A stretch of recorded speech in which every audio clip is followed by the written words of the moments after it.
conflicto se origina porque el gobierno de la provincia de Buenos Aires pretendió cerrar una paritaria haciendo trampa. Digo haciendo trampa, ¿por qué? Porque conforme la ley tendrían que haberse designado primitivamente, haberse designado delegados paritarios. Los delegados paritarios se designan en proporción a la cantidad de afiliados que tiene cada gremio. Esto no se hizo. Y después, entre gallos y medias noches, sin una notificación a los gremios, se aprueba la paritaria con una mayoría inexistente. Digo una mayoría inexistente, ¿por qué? Porque, como dije recién, no se designaron los delegados paritarios y menos aún se resolvieron las mayorías. Esto obligó al gremio que representa, conjuntamente con otras entidades hermanas, a acudir a la justicia. Bueno, nosotros denunciamos vía de hecho y pedimos una medida cautelar. Prima facie, el juez, con los elementos que teníamos, dictó la medida cautelar reabriendo la paritaria. Pero una vez que le dieron traslado y nosotros pudimos cotejar toda la documentación que estaba en el expediente, ahí advertimos, con la documentación en la mano, con claridad la ilicitud de cómo se llevó adelante la paritaria. Digo ilicitud, hemos hecho conjuntamente con otras ATE y SICOP una denuncia penal, es decir, por falsedad ideológica de instrumento público, porque un día aparecen dos actas paritarias que dicen totalmente lo opuesto. Entonces, todas estas circunstancias llevan al juez Arias a dictar la medida cautelar, ya no precautelar, sino una medida cautelar por la contundencia de la prueba, ordenando la reapertura de la paritaria. Se intimó al gobierno de la provincia de Buenos Aires a la que abren las reuniones paritarias, bueno, y nos citan a una reunión paritaria. Ese día, como decimos nosotros en criollo, entendimos que pretendían cocinarnos. Entonces, hay una manda constitucional, que es el artículo 39 de la Constitución de la provincia, que dice en el inciso cuarto que tiene que obrar para dirimir los conflictos que existan entre la patronal, Estado y los obreros en la provincia, tiene que resolverse con un organismo imparcial.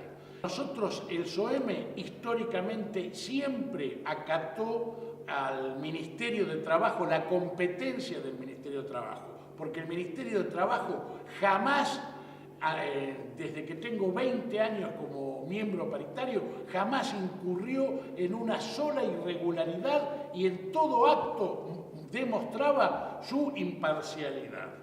Con este gobierno no sucedió lo mismo por todas estas maniobras ardidosas y tramposas. Entonces, esto nos llevó a nosotros a recusar al ministro. Recusamos al ministro de Trabajo, tardó 30 días el ministro en resolver que él no era imparcial, que él era imparcial, perdón, que no era parcial. Entonces, ante tamaño dislate, es decir, porque el expediente paritario demuestra que fue juez y parte y esto va más allá, esto va más allá. ¿Por qué va más allá?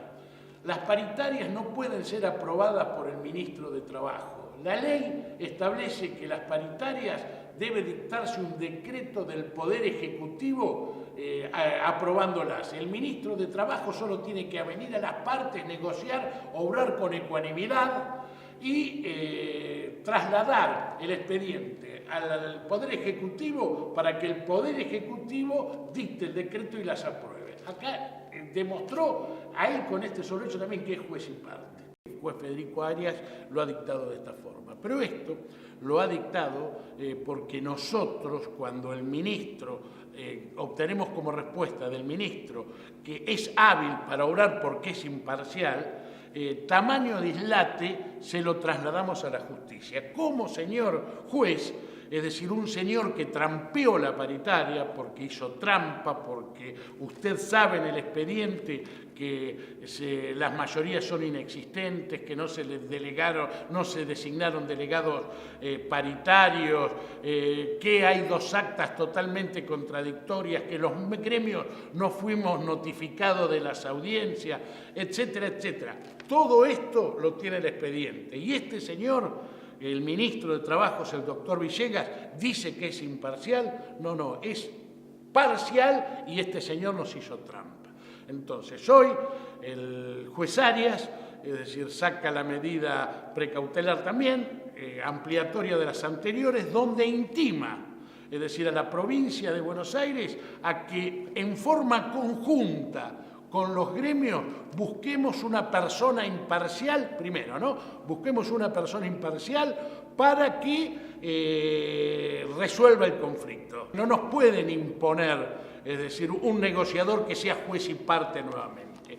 Y si no lo hacen, ofrece él su juzgado, que va a ser el que va a mediar en el conflicto, y lo va a hacer en las instalaciones de la Facultad de Periodismo el día 21, Pero además, en caso de lo que no lo haga, impone una multa de 50.000 pesos y además de la multa de 50.000 pesos está advirtiendo que podría hacer la denuncia por los delitos a que hubiere lugar. Para responder un escrito de 5 fojas, que es nuestra recusación, demoró 30 días. El juez Arias, la resolución la sacó de un día para el otro. Entonces yo creo, es decir, que surge de los considerandos de la sentencia que dictó hoy, surge esta situación. Es decir, la lentitud lo que haría presumir que el gobierno no quiere negociar. Vemos que con otros gremios que han cerrado paritarias recientemente no ha primado la cordura porque realmente las cifras ofrecidas están muy lejos del poder adquisitivo que han perdido los trabajadores en estos últimos meses. Pero bueno, vamos a negociar y nosotros siempre, nuestro gremio, si bien es un gremio enérgico, es decir, en su respuesta es un gremio negociador. Vamos a negociar y vamos a ver si podemos hacer reflexionar a las autoridades que con salarios de 8.200 pesos al día de hoy no se puede vivir.